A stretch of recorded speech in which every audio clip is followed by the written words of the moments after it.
பேர் வந்து வெங்கடேசன். ஆ இந்த கோயில் வந்து 20 வருஷமா பண்றேன். ரூ.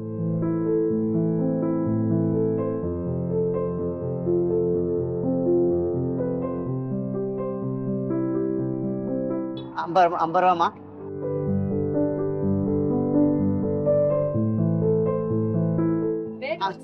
வேக வச்சுதாம்மா. வச்சுக்கம்மா. ரூ. 50 அது.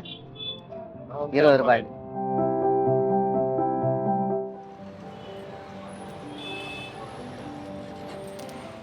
ஊர் வந்து திருக்கழுக்குன்றம் பக்கத்துல வீராபுரம். அங்கே காலையில் எழுந்து 2 மணிக்கு இருந்து அவிச்சு ஏற்றுக்குன்னு செங்கல்பட்டு 4 மணிக்கெலாம் வந்துடுவேன். முதல் வாட்டி வந்துட்டு வந்து வியாபாரம் பண்ணுவேன். ரூ.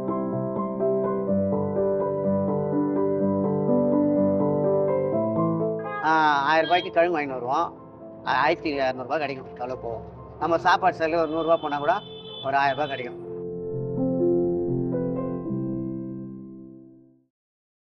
கஷ்டமான இதுதான் சாப்பிட்றது.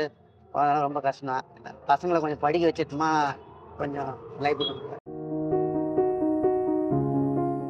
மனைவி 2 பொண்ணு. பசங்களாம் நல்ல பசங்க படிக்கிறாங்க. சரி பாப்பா காலேஜ் முடிக்க போகுது.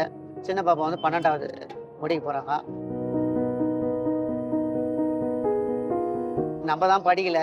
பசங்களாம் படிச்சதுன்னா பின்னால் அதுங்களுக்கு லைஃப் கொஞ்சம் இதுவாக இருக்குல்ல, அதை தான் இது பண்ணேன். நான் யாருக்கும் எங்கள் ஒய்ஃபு 2 பொண்ணுங்களுக்காக தான் வாழ்கிறேன்.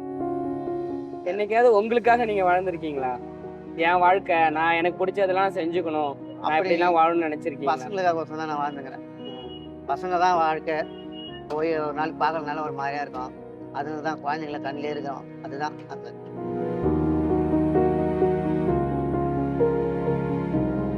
உங்கள் ஒய்ஃப் எந்த அளவுக்கு உங்களுக்கு பிடிக்கும்? நான் லவ் மேரேஜ் தான் பண்ணினேன். அப்படியா? மாமா பொண்ணு தானா. அதனால அவங்க மாமியார் மாமி கொஞ்சம் கொடுக்க மாட்டேன்னாங்க. நிஸ்தாமத்துக்கு வேற இடம்லாம் ரெடி பண்ணிட்டாங்க. நானும் தான் போயிட்டு வந்தேன் நிஸ்தாமத்துக்குலாம். அதுக்கப்புறம் நம்ம திருத்தணியில் போயிட்டு கல்யாணம் பண்ணிட்டு வந்தேன். ஏதோ வாழ்க்கையை நல்லபடியாக இருக்கிறேன். எனக்கே சண்டை போட்டிருக்காங்களா? போங்க, ஏன் இப்படி பண்றீங்க அப்படின்னு ஏதாவது எதுக்காக சண்டை வரும்னா? சரக்கு அன்னைக்குனா ஒரு நாளைக்கு போட்டுனா சண்டை வரும். அதுதான் சண்டை.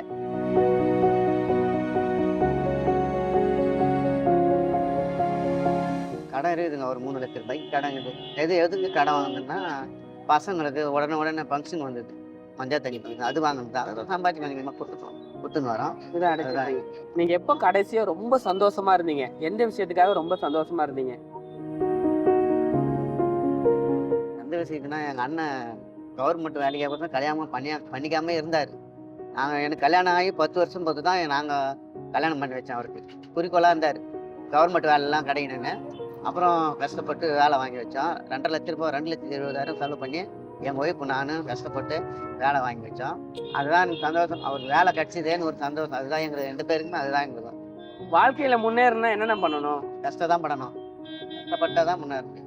யாரையும் ஏமாற்றக்கூடாது, இது பண்ணக்கூடாது. அதுதான்.